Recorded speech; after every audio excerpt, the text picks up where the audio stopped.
하나님의 말씀 사도행전 4장 23절로 31절 말씀 되겠습니다. 사도행전 4장 23절로 31절 말씀입니다. 오늘 본문은 성령 충만에 따른 표적을 우리에게 말씀해 주고 있습니다. 사도행전을 일컬어 성령 행전이라고도 합니다. 그만큼 성령의 충만함을 떠나서는 사도들의 그 거룩한 사역을 해석할 길이 없습니다. 즉, 사도들이 성령을 받아서 역사하는 것이 아니라 성령께서 사도들을 붙들어 고용하심으로써 역사하는 것입니다. 사도행전은 무엇보다도 초반부에 성령 충만이 어떤 것인지 그 결과는 무엇인지를 우리에게 말씀해 주고 있습니다. 그러나 무엇보다도 중요한 것은 성령 충만한 사도들에게도 역시 핍박과 환난이 있었다는 것입니다. 바로 여기에 중요한 점이 있습니다. 우리는 성령 충만하면 개인적으로나 사회적으로나 또 국가적으로나 교회적으로나 핍박이 없을 것이라고 생각을 합니다. 모든 일에 만사형통만 있을 것이라고 기대하는데 성령 충만의 결과는 전혀 그렇지 않습니다. 베드로와 요한은 성전 미문에 앉아있는 나면서부터 안진뱅이 된 40년 동안 단 한 번도 걸어본 적이 없는 병자를 나사렛 예수 그리스도의 이름으로 능력으로 일으켜 세웠습니다. 이 놀라운 능력을 보였는데 왜 그들은 핍박을 받아야 합니까? 왜 그들은 감옥에 끌려가서 매를 맞아야 합니까? 이와 같이 초대교회는 오순절 성령 강림으로 세워진 교회로서 이적과 기사가 나타나고 사도들의 권세가 나타나고 은혜가 충만한 교회였습니다. 또한 서로 유무상통하는 서로의 협동이 이루어졌고 사랑이 넘치는 교회였습니다. 가난한 자가 없도록 서로를 배려하고 나누어주고 서로 한마음이 되는 함께 기도하는 교회였습니다. 그럼에도 불구하고 여기에 핍박이 따라온 것입니다. 성령 충만에도 불구하고 핍박당하고 체포당하고 협박당하고 순교당한 것입니다. 그러므로 성령 충만한 사람들은 이 핍박을 당연한 것으로 받아들여야 합니다. 초대교회에 나오는 사도들을 비롯한 모든 신앙인들은 핍박을 당하면서도 그 누구도 하나님을 대항하지 않았고 아무도 원망하지 않았습니다. 또 중요한 것은 이렇게 핍박을 당하면서도 어려운 환난을 겪으면서도 이것이 결코 죄의 대가라고 생각하지 않았습니다. 물론 그들에게도 허물이 많고 나약함도 있지만 핍박과 환난이 결코 죄의 대가라고 생각하지 않았습니다. 이것이 믿는 자와 믿지 않는 자의 차이점입니다. 여러분, 우리가 고난을 겪을 때 그것을 하나님께서 내게 주신 벌이라고 생각한다면 이러한 사람은 전혀 하나님의 은혜와 사랑을 모르는 것입니다. 죄에 대한 대가로 고난이 따라온다고 생각하는 사람은 철저하게 율법주의에 매여 있는 사람입니다. 어찌 보면 전혀 믿음이 없는 사람입니다. 그러므로 예수님 믿는 사람은 어떤 고난을 당하든지 실패를 만나든지 죄에 대한 대가가 아니고 오히려 하나님의 사랑을 확인하는 바로 거기에 신앙의 힘이 있습니다. 하나님의 능력을 절대로 의심하지 않습니다. 하나님이 내 사정을 몰라서 아니면 하나님은 내 기도를 들어주지 않아서 핍박을 주는 것이 아니기 때문입니다.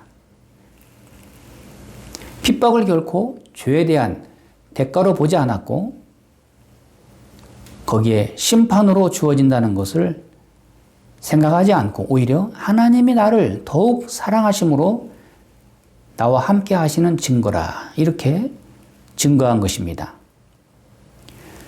그러면 초대교회의 이러한 성도들, 성령 충만한 사도들은 구체적으로 핍박을 어떻게 받아들였나, 어떻게 감당했나. 첫째, 그들은 핍박을 하나님의 능력 안에 있는 하나의 과정으로 보았습니다. 오늘 말씀의 28절 말씀, 하나님의 권능과 뜻대로 이루려고 예정하신 그것을 행하려고 이 성에 모였나이다. 고난과 핍박과 환난과 질병, 그 어떤 것이든 그 모든 것이 다 하나님의 능력과 지혜 안에서 이루어지는 일이다. 이것을 의심하지 않고 확실하게 믿었습니다. 여러분, 우리는 하나님의 능력과 지혜를 찬양하고 의지하고 깊이 묵상해야 합니다. 내 생각을 초월하신 하나님의 능력과 지혜. 시편 이사야 55장 8절 말씀에 이는 내 생각이 너희의 생각과 다르며 내 길은 너희의 길과 다름이니라. 나의 계획과 생각은 하나님의 지혜 앞에 놓고 보면 아주 어리석을 수밖에 없습니다. 그렇게 좁을 수밖에 없습니다. 우리는 바로 현실에 매이고 오늘에 매이고 또 우리는 내 생각에 매이지만 하나님은 우리를 미래로 영원한 세계로 인도하십니다. 그러므로 초대교회 성도들은 그 핍박 가운데 영원한 세계로 인도하시는 하나님의 능력과 지혜를 믿고 의지하고 하나님께 영광을 돌렸습니다.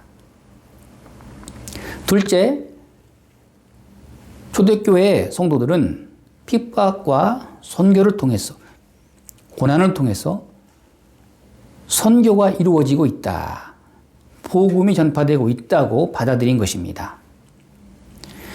그러므로 하나님의 나라가 이루어지기 위해서는 하나님의 말씀이 땅 끝까지 전파되기 위해서는 고난이 따라와야 한다는 것을 우리는 믿어야 합니다.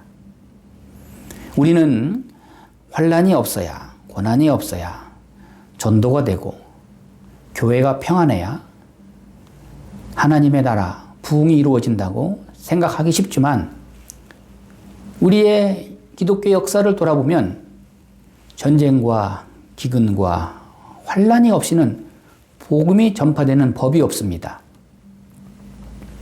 사도 바울은 빌립보서 1장 12절 말씀에 나의 당한 일이 도리어 복음의 진보가 된 줄을 너희가 알기를 원하노라. 사도 바울은 복음을 전하다 병자를 고치고 귀신을 내쫓는 일로 인해서 빌립보 감옥에 갇히고 죽도록 매를 맞다.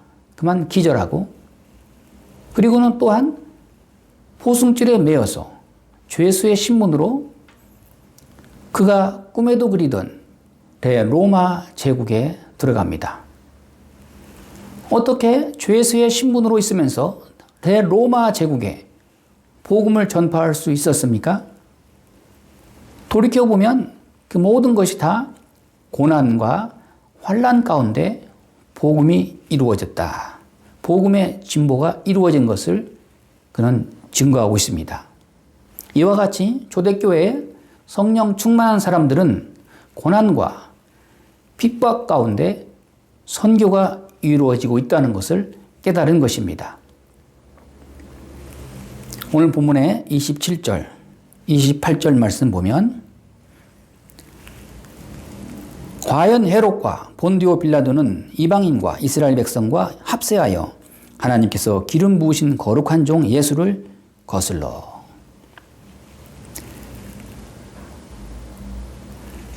예수님을 죽인 이 가해자들이 이제는 또 저들이 합세해서 복음을 전파하는 사도들을 핍박하고 죽이려 하고 있습니다. 그러나 그럼에도 불구하고 사도들은 전혀 위축되지 않고 오히려 성령 충만한 가운데 담대하게 복음을 전파합니다. 사도 바울은 골로새서 1장 24절 말씀에 그리스도의 남은 고난을 그의 몸된 교회를 위하여 내 육체에 채우노라. 자신의 고난 속에 있는 바로 그 환난과 핍박을 그리스도적 고난으로 본 것입니다. 오히려 고난이 있으므로 기뻐하고 하나님 앞에 영광을 돌립니다. 그러므로 여러분, 우리에게 있는 이 어려운 환난과 핍박이 그리스도를 위한 것이라면 그 의미를 깨닫기만 한다면 고난이 더 이상 우리에게는 문제가 될 것이 없습니다. 그러므로 우리는 고난의 성격과 그 의미를 깨달아야 합니다.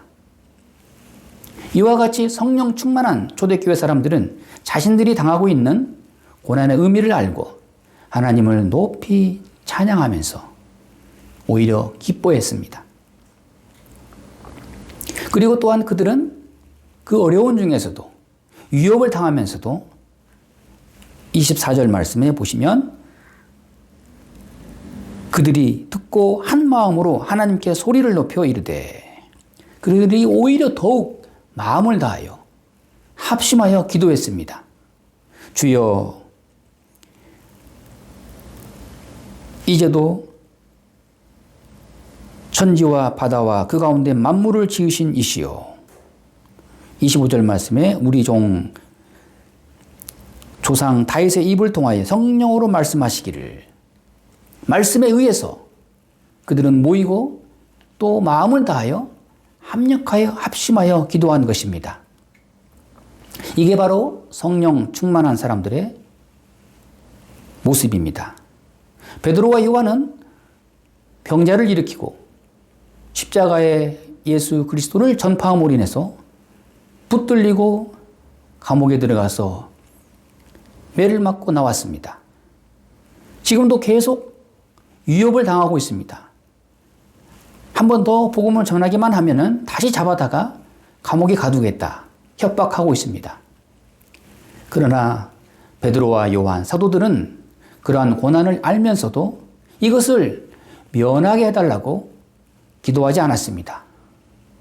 이것이 우리가 배워야 할 기도의 본입니다. 그들은 환경이 달라지기를, 세상이 달라지기를 위하여 기도하지 않았습니다. 우리의 기도가 대체로 그렇습니다. 나 자신은 달라지지 않으면서 세상이 달라지기만을 기대할 때가 많습니다. 내 주변의 환경만 달라지기를 바랄 때가 많습니다. 사람이 변하고 사회가 변하고 세상이 변해서 나 하나만이라도 편했으면 좋겠다. 우리는 이러한 기도의 수준이 되어서는 안 됩니다. 초대교회 성도들의 사도들의 충만한 기도는 자신들이 처한 상황은 그대로 두고 인정하고 수용하고 받아들이고 오로지 주어진 환경 속에서 내가 할 일이 무엇인가, 이 일을 어떻게 감당할 것인가, 세상은 그대로 두고 그 안에서 내가 할 수 있는 일을 할 수 있도록 하나님께 간절히 함께 합심하여 기도한 것입니다. 사랑하는 여러분, 이 어려운 시기에 오늘 내가 할 수 있는 일이 무엇인가에 초점을 맞추고 우리는 함께 합심하여 기도해야 할 것입니다. 내게 맡겨진 일이 무엇인가를 알고 그 일을 할 수 있게 해달라고 하나님께 기도해야 합니다. 초대교회 사람들은 오로지 한 가지의 기도 제목, 하나님 담대하게 해주세요. 비겁하지 않게 해주세요.